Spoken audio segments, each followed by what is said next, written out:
Today, we're going over why Hitler lost World War II. Because in 1940, on a map, Europe looked like this. Germany had already conquered Austria, Poland, Norway, Belgium, Denmark, and France.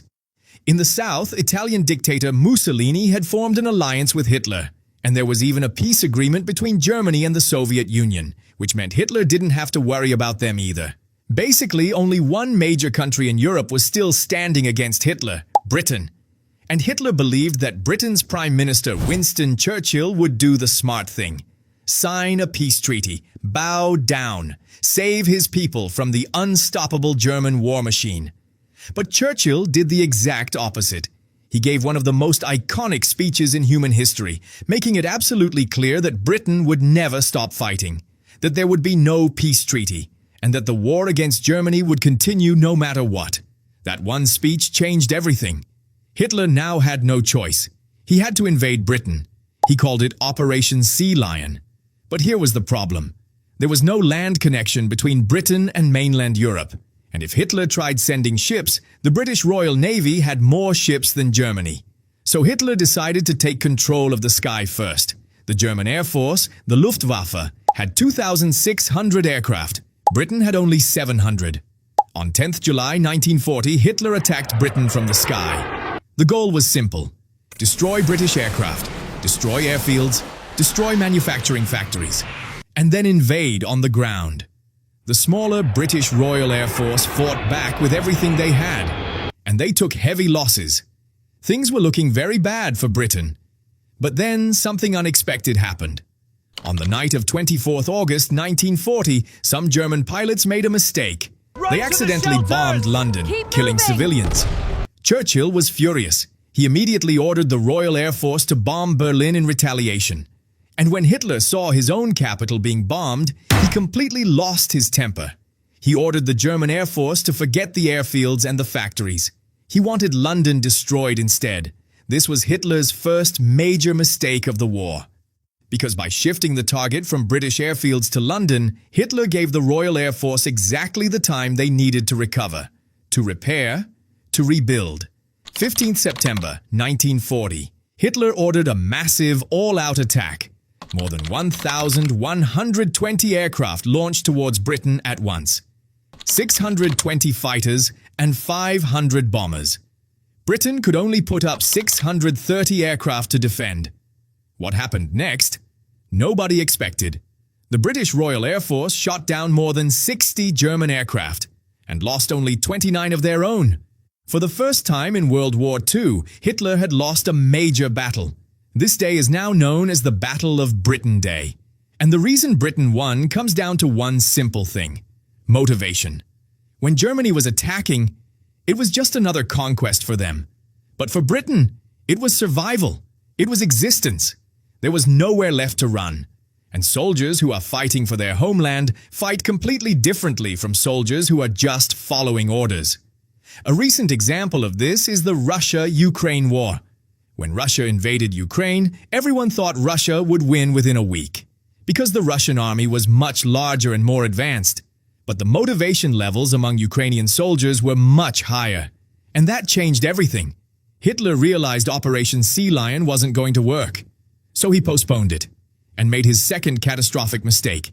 He decided to invade the Soviet Union. Now remember, Hitler and the Soviet Union had a peace agreement, but Hitler had always hated communists.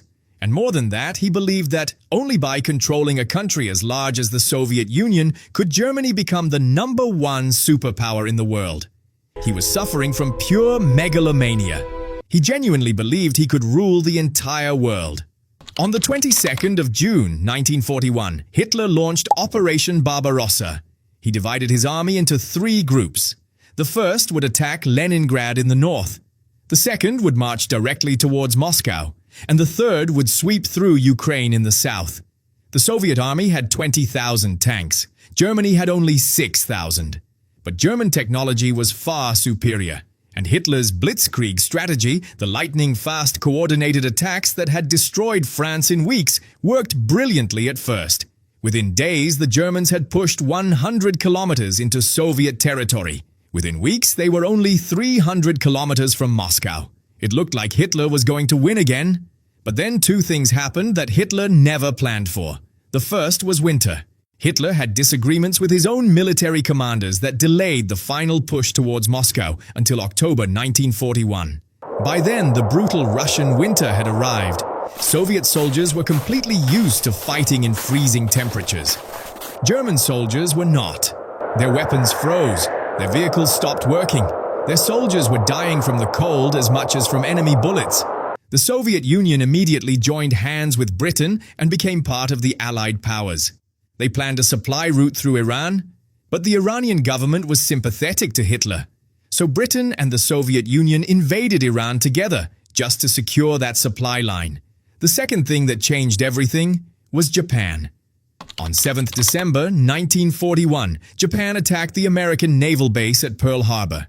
More than 2,300 American soldiers were killed in a single morning. America, which had been watching World War II from a safe distance and refusing to get involved, had finally had enough. America declared war and officially joined the Allied forces alongside Britain and the Soviet Union. Now, Hitler wasn't just fighting Britain and the Soviets, he was fighting America too. Meanwhile, one of the bloodiest battles in human history had begun, the Battle of Stalingrad. Hitler wanted to take Stalingrad in southern Russia to cut off Soviet supply lines. The battle began in the summer of 1942 and continued for months. At one point, the German army had almost completely taken the city. Building by building, street by street, the Soviets kept fighting. And then winter came again.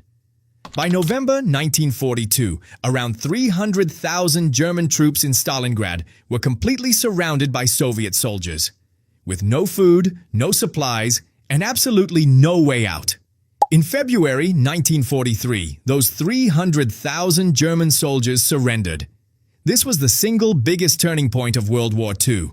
From this moment on, Hitler was never winning another major battle on the Eastern Front. Around the same time, something remarkable happened in Italy. The Italian people had completely turned against their own dictator Mussolini. An anti-fascist movement exploded across the country. Civilians took up arms and revolted. Mussolini was eventually captured and executed by Italian partisans, ordinary citizens who had picked up weapons to fight for their own freedom. You might have heard the famous song Bella Ciao from the Money Heist series. That song actually comes from this exact period in Italian history. The word partigiano in the opening of the song means partisan, referring to these Italian civilian fighters who rose up against Mussolini. Italy switched sides and stopped fighting the Allied forces entirely. By 1944, the Allied forces were ready to make their most daring move yet. June 6th, 1944, D-Day.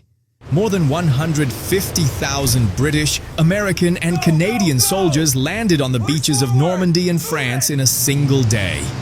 It was the largest seaborne invasion in human history, and it opened up a brand new front against Germany from the west. Hitler was now in an impossible situation. His army was being destroyed by the Soviets in the east. He was being bombed from the air constantly. And now 150,000 Allied soldiers had landed in France and were marching towards Germany from the west. He tried to pull his army back from the Eastern Front to fight the Allied forces coming from the west. The moment he did that, the Soviets launched a massive counterattack. Within 2 months, the Soviets had retaken 600 kilometers of territory. Poland, Czechoslovakia, Hungary, and Romania all fell back to the Allied side. Germany was now being attacked from 3 sides simultaneously. Hitler launched one final desperate offensive, the Battle of the Bulge. In the forests of Ardennes, the German army tried one last push to break through Allied lines. It failed. In February 1945, at the Yalta Conference in Crimea, it was announced that any country that declared war on Germany could join the Allied forces in the final invasion. Venezuela, Uruguay, Turkey, Egypt, Saudi Arabia, Syria, Lebanon, all of them declared war on Germany. The last 4 months of World War II were the most brutal of the entire conflict. Approximately 30,000 people were dying every single day. As the Allied forces pushed deeper into Germany, they discovered something that shocked the entire world: Hitler's concentration camps, where hundreds of thousands of innocent Jewish people had been systematically and brutally murdered. City after city across Germany was being bombed into rubble. The Allied forces were closing in from the west, the Soviet army was closing in from the east, and Hitler was hiding underground in a bunker beneath Berlin. By April 1945, Soviet soldiers were fighting their way through the streets of Berlin itself. The city was completely surrounded. There was no escape. On the 30th of April 1945, with Soviet soldiers just blocks away from his bunker, Adolf Hitler shot himself. On the 8th of May 1945, Germany formally surrendered. World War II in Europe was over. After Germany's defeat, the world was completely reshaped. East Germany and West Germany were created. The borders of dozens of countries were redrawn. The United Nations was established in October 1945. The World Bank, the IMF, and NATO were all formed in the years that followed. And the European coal and steel community, formed to bring France and Germany together through trade, eventually became the European Union, an organization that erased borders between European countries and helped ensure that for the past 80 years there has been no war on European soil anywhere close to the scale of World War II. So why exactly did Hitler lose? It came down to 4 massive mistakes. First, he shifted the bombing target from British airfields to London, which gave Britain exactly enough time to survive. Second, he invaded the Soviet Union while Britain was still undefeated, opening a second massive front before finishing the first. Third, he underestimated the Russian winter, the same fatal mistake Napoleon had made more than 100 years earlier. And fourth, he let his ego override his generals. The man who believed he could rule the entire world couldn't listen to the people who actually knew how to fight wars.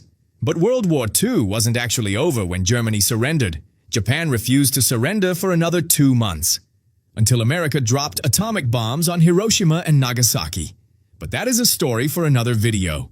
Like, subscribe, and I'll see you in the next one.